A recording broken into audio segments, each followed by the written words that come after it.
Hello and welcome to Ula Tea Leaf Readings. My name is Lenor and today I'm going to be reading your tea leaves. This is a horoscope for Sagittarius. Sagittarius is your solar, lunar, ascendant/rising sign. Then this is a message for you. Okay, let's get started.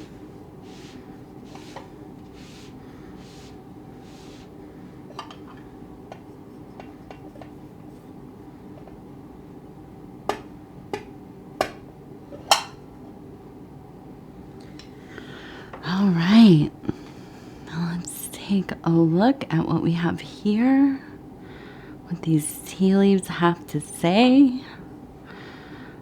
Okay, Sagittarius. And so our card today is the Wheel of Fortune. Good luck on the horizon, choices to be made. I always think of the Wheel of Fortune really as we have some considering to do, right? We have to make the best choices we can to support our vision of how we would like our life to be. And so. All right, where shall we start? Well, here we have, it looks like a person who is kind of dancing with this animal. And I look at this animal and I think of maybe some kind of wild cat, possibly. I think of like maybe a little bobcat. You can see the little tail kind of right there. Although now I'm saying that the bobcat has a small tail. So, some kind of cat, some kind of feral cat maybe. And we have a person who looks like they're maybe wearing a jacket and some boots. They have a little hat on here. Almost looks like the hat of some kind of magical practitioner. And so I feel that this is very much in line with the idea of kind of dancing with your most wild, feral, untamed aspects of self. I think that, whatever is coming up for you right now, you have maybe the instinct to just kind of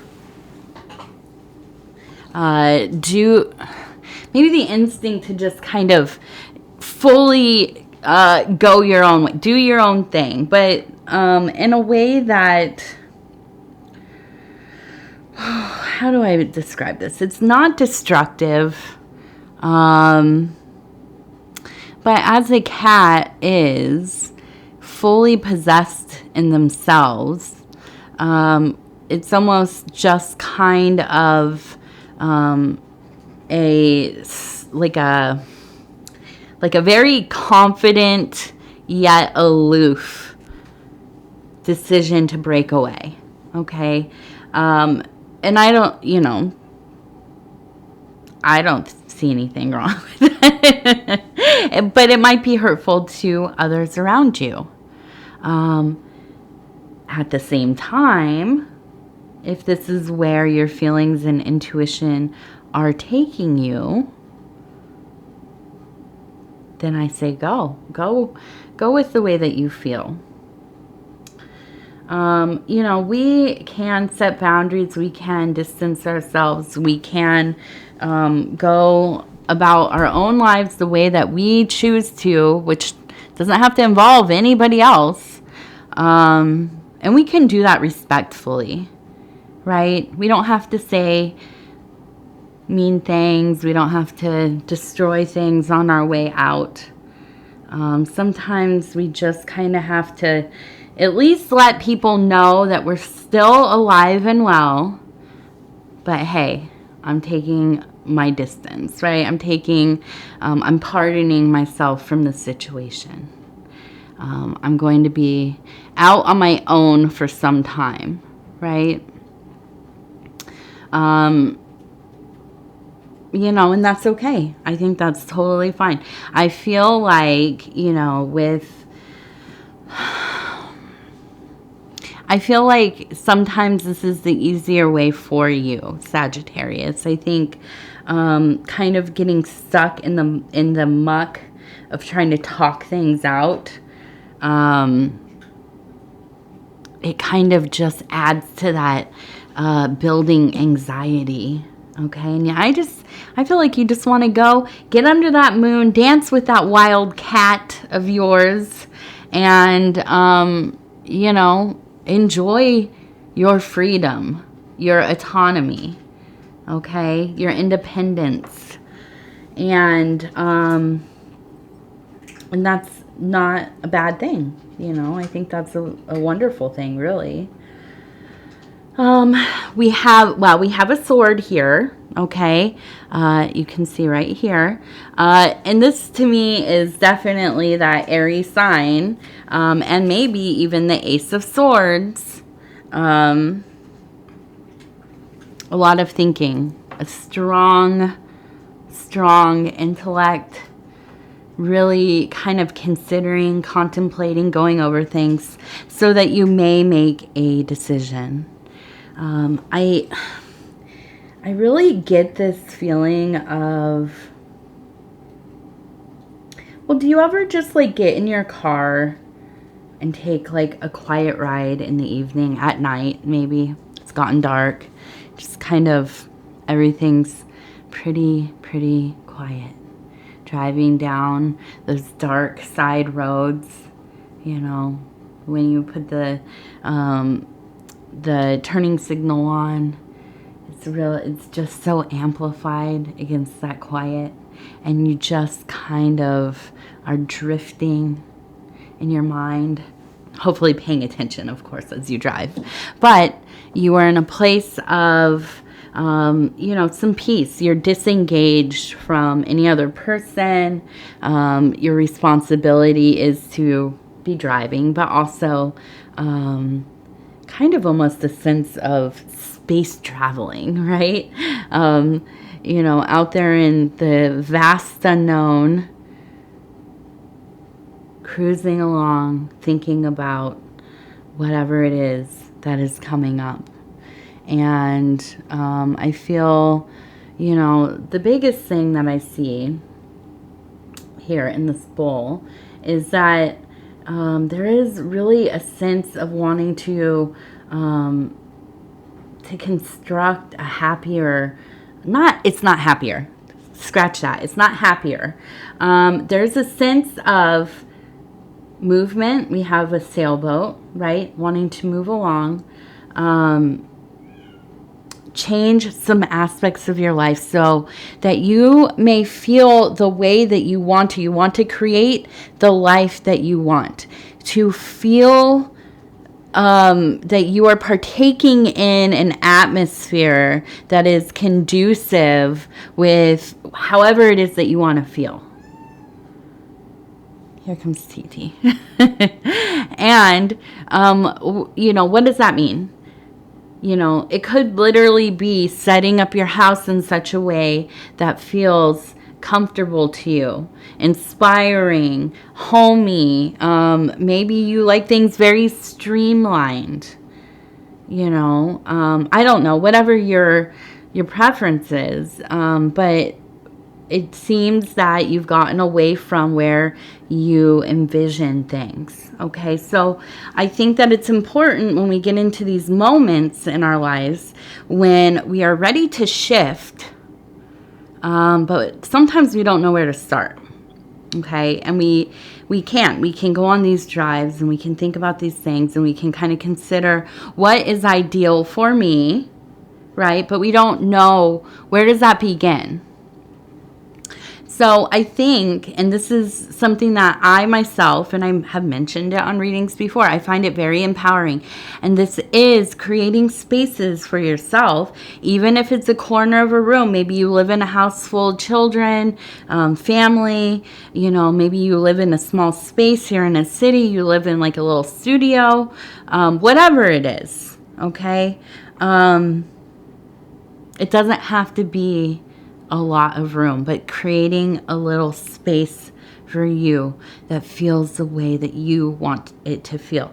Almost like you are a teenager again. If you remember being a teenager, hanging up all the little pictures that you cut out of magazines and, painting, well, if you were privileged enough to be able to paint your walls whatever color you want and, have a million things in your room or whatever, however you had my bedroom was cluttery. It was like just all, my big thing was, my first thing that I really decorated with, I had like a wall, a shrine, I would call it, of all these pictures of Soundgarden and, and the Smashing Pumpkins and Marilyn Manson, and these were, like some of my first bands that I was really into, and I would go and save my little, dollar or whatever it was to go get it, like Guitar Magazine or whatever, and like cut all these pictures out, and I had shrines. And so,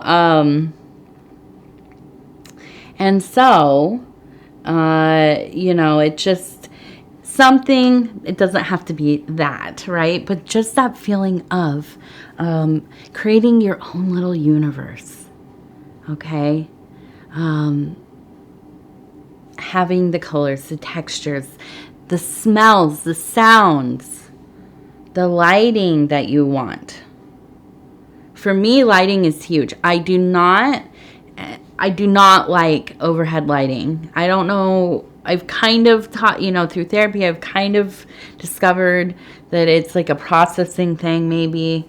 But I don't like lights over my head if I can manage it. Of course I run into it in life all the time, but like in the kitchen, I want to have the stove light on and the light over the sink.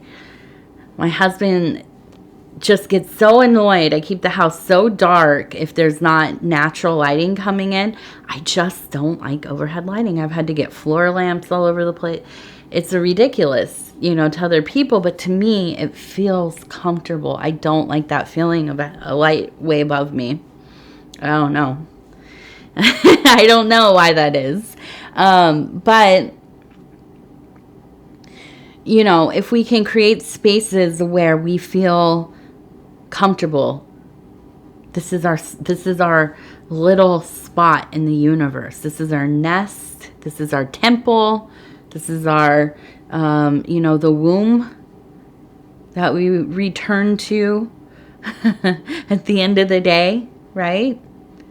Where we go to incubate and restore ourselves. This practice, it's not just decorating. It's not necessarily anything. It does have a lot to do with energies flowing through your home and all of that.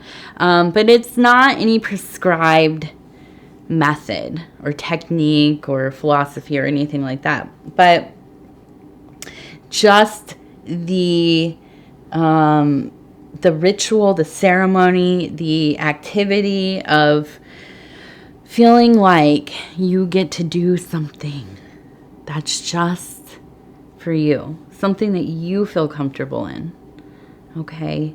And I know, it's like we focus on functionality, right? That's what my life has been a lot with my kid, keeping things moving, cleaned up, easy, accessible, right, as she's gotten older. But, we have to have our own little spaces to do these things.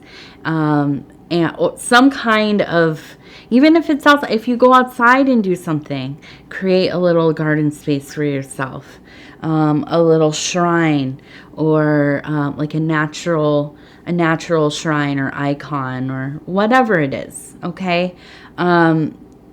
Just take the time to be intentional, to decide what would you like there. What are the colors? What are the objects? What are, again, the smells, the sounds, you know? Are you going to play music? Is it going to be quiet? Are you going to soundproof it? Are you going to have like a white noise machine? Do you want to put like a wooden wind chime outside your window so you can hear that, you know? And try and have fun with it. These are things that it doesn't necessarily feel like, okay, this is empowering in some way, but it is. Okay, because we're breaking away from the way that things have been. Okay, we're finding little victories in our life, creating a space that feels warm, that feels inviting, that feels comfortable, safe, where we can kind of take off all of those masks and personas and whatever, and we can just be who we are.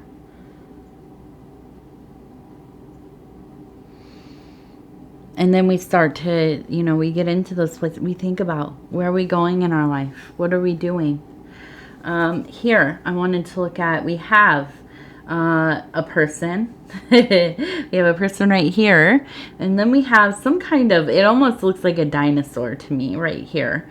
And it looks like the dinosaur is following this person. And I know it sounds silly, but I almost feel like this is walking past, beyond these outmoded ideas, conditionings, dogmas, perceptions that we have about ourselves, about the world, about how we should live. If we're not meeting those expectations, so much of my life, and listen, I have been very skinny. I've been in between. I've been overweight. I've been obese. I've been up and down throughout my life, whole life like that. And I remember, being, in my early 20s, up until my mid 20s or so, I was maybe 100 pounds, I was obsessed with how I looked, and whatever, all that stuff. And then I gained some weight, and this and this and this, and then my partner died, and I got sober, and I gained weight, and I was on medications that also made me gain weight, and just all these factors, right? And I just remember thinking, and honestly, I had the same thinking when I was a teenager, and my weight would go up and down. But always thinking, if I just lost a little weight, then maybe my life would be better. I'd be happier. We all have these kinds of thoughts. It doesn't have to be about weight. It could be anything, right? I also had these thoughts about being smarter, or being just more approachable, or more knowledge. I was always into music scenes. Always felt like, all these guys who were so... They knew everything about every band, and they went to all the shows. They had the money to go to shows, and they were in the scene and whatever. I always felt like, well, if I could just know more obscure bands, if I could have more, tapes and records and whatever, then I would feel like I'm part of this, or, I wouldn't be so insecure about my place in this world, these subcultures that I like, that I'm into. You know, and with the way I would meet somebody, or I would, not even that I'd meet somebody, I didn't really ever worry about, because I liked being alone.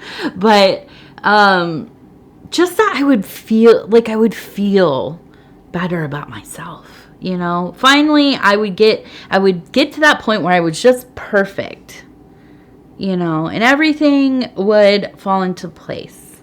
If I could just get to that, whatever, that place, that everything balanced. My hair would be nice. My skin would look good. My makeup would be on point. I'd be at the right weight. I would have the right clothes for the right vibe. You know, just all the things that we think, not all of us, but some of us think about, right? And, you know, it just made everything feel so colorless so often. And I was missing out on so much. And it was always just about trying to figure out how to make things. And that's what I learned. I was seeking a sensation, you know, a feeling, an energy, a frequency, a vibe, an atmosphere. And I was never, ever, ever going to figure that out. Unless I was doing things, you know, that reflected from the inside out and the outside in. And for me, that was making environments for myself to do sacred work. And that's where I could begin to really change something. And what I learned was that not only how I felt about myself, but how other people received me changed drastically based on the work that I was doing. Because it pours out of you. Okay? And somehow we have to shed that old stuff that we believe about ourselves, that we believe about other people. We don't give people enough credit. We think about the worst aspects of people, right? That they only care about how you look. They only care about how smart you are, what you're capable of. Well, maybe that's true in, you know, in a very like collective mob mentality on the internet, saying the worst of the worst, you know. And I don't even know that most people even mean the things that they say, honestly. I believe, just in my experience with other people, all kinds of people, that when you get to know people one-on-one, that conditioning is so fragile, right? People don't really hold these beliefs. It's all about the context. How they align themselves, what energies they align themselves with. But when you take them away from that, very rarely do people really feel these extremes about others. So we have to, and this is part of our work as spiritual beings, stop believing that everybody is their very worst moment or their very worst belief about the world, perception, coping mechanism. You know, when we hear these things that people say, you know, what I hear is that they're coming from a place of pain. We hold beliefs that separate us because we're afraid to be close to others, because we're afraid to, be vulnerable to the unknown. So, in our little work in life, We have to. I believe we have to. This is our work. These are tenets of a lot of religions, a lot of spiritual systems. Treating each other with love, respect, being of service. It's like, you know, a child, my daughter, she gets mad. She says, "Mommy, I hate you," you know, because I made her like clean up her Barbies or whatever. Am I going to be mad at her because of that? It hurts. Yeah, sure. I don't want to hear that. She's a child. She's an unevolved being. I mean, unrefined at this point. Maybe she's more refined. I don't know. But you know what I mean? Like, people just, and it's not about, oh, I'm on a higher level. I know better. But listen, we know. People speak from pain more often than not. Okay, so we have to let go of these old feelings. And all of that feeds right into how we perceive ourselves. These, you know, meta perceptions. And we have to get rid of those too. Because all that conditioning sucks. It sucks. So let's create our own beliefs. Or abandon them all. Become an absurdist. Let go of that old dinosaur thinking. Those are like the real shackles. Okay, and I just want to look at, we have a little tree here, which had a lot of trees in my readings lately, which are important because they are life givers. They are signs of great strength, of longevity. We have of knowledge, of course. We have an elephant, and it looks like a little angel here, okay? And I almost wonder, because the elephant's its trunk is kind of curled under, that it is going to be feeding itself. Okay, and I feel like this is that sign of prosperity. Okay, and I feel like you are really making choices for yourself so that you may remain true to yourself, so that you continue to get to those more authentic levels of being, and through that you will thrive. You are thriving. Will it be easy? No. Is it easy? No. But you have that divine presence, a guardian angel, you know, the universe, whatever it is that you perceive it to be, you are looked over. Okay?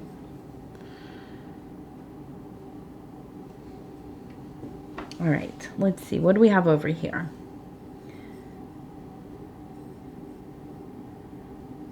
Well, and we have a person looking at, it looks like the moon. Don't look at the sun. I was going to say the sun. Don't look at the sun. Although we do have an eclipse coming up. I don't think I'll be able to see it here, but some of you might be able to. So if you were unaware that there's an eclipse, although, you know what, I don't know when you're going to watch this. It will be on October 14th, 2023. So check that out and go see if you'll be able to witness it. Make sure if you do go look at it that you have proper, eyewear. Don't go look at the sun without having those like special glasses or whatever. But anyways, looking at the moon. We're not looking at the sun. We're looking at the moon.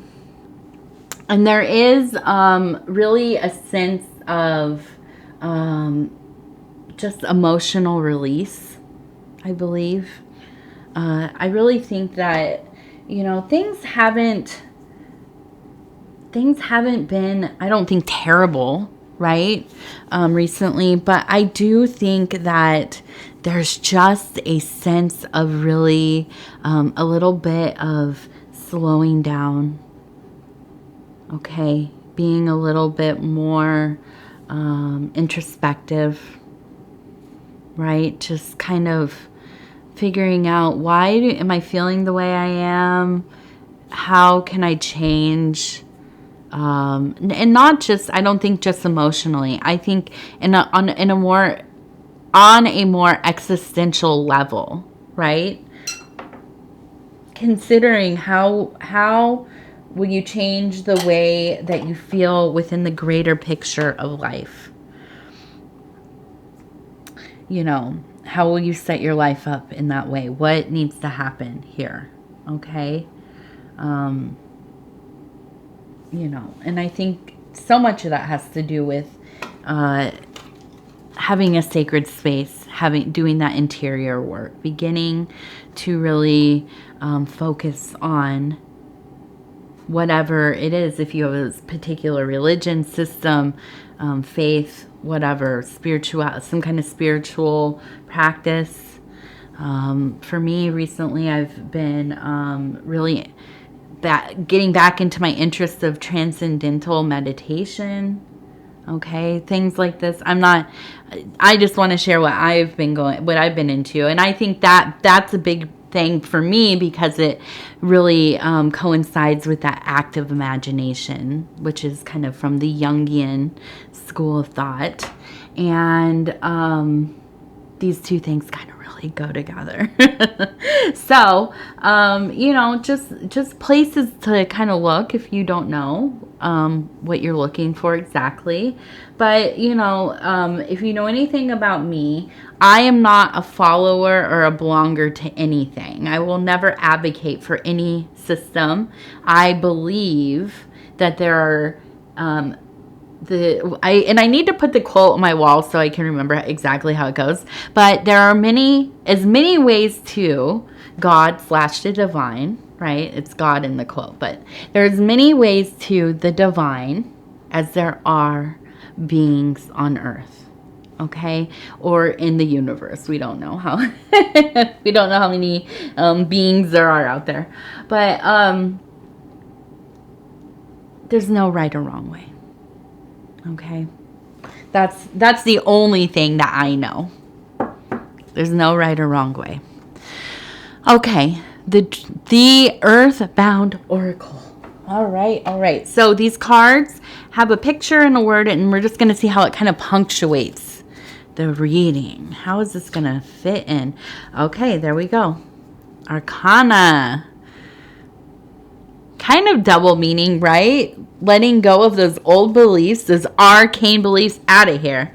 But at the same time, you know, maybe studying some different schools of thought, maybe some old philosophies, some religions, spiritual movements, all kinds of New Age stuff, or, you know, my favorite, psychotherapy, things like, or things like CBT, DBT, art therapies, so many modalities to look into. And I am a firm advocate for mental health and all things mental health. Okay. And I think these align perfectly with spirituality, religion. They can go together seamlessly. Okay.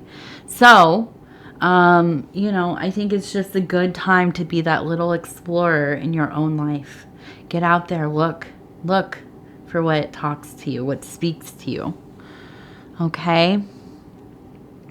All right, Sagittarius, I'm going to go ahead and say thank you for spending this time with me. It is always such an honor.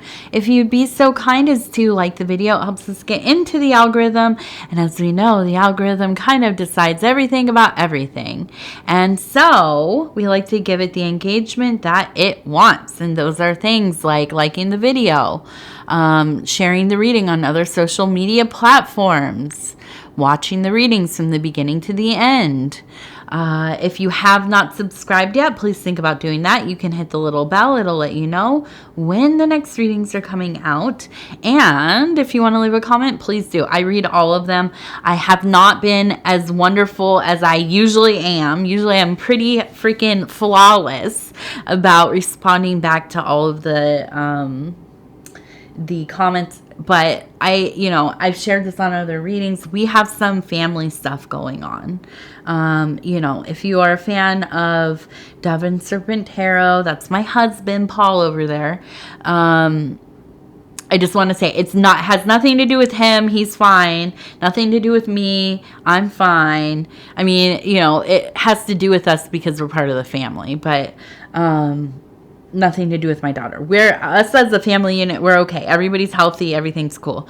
But, we have some a close family member who's going through something, and their family. So, it's just been, kind of a lot of stuff going on. And, so I'm hoping to get back on it as soon as I can. I'm really trying, and so anyways, I thank you. And we'll talk again real soon.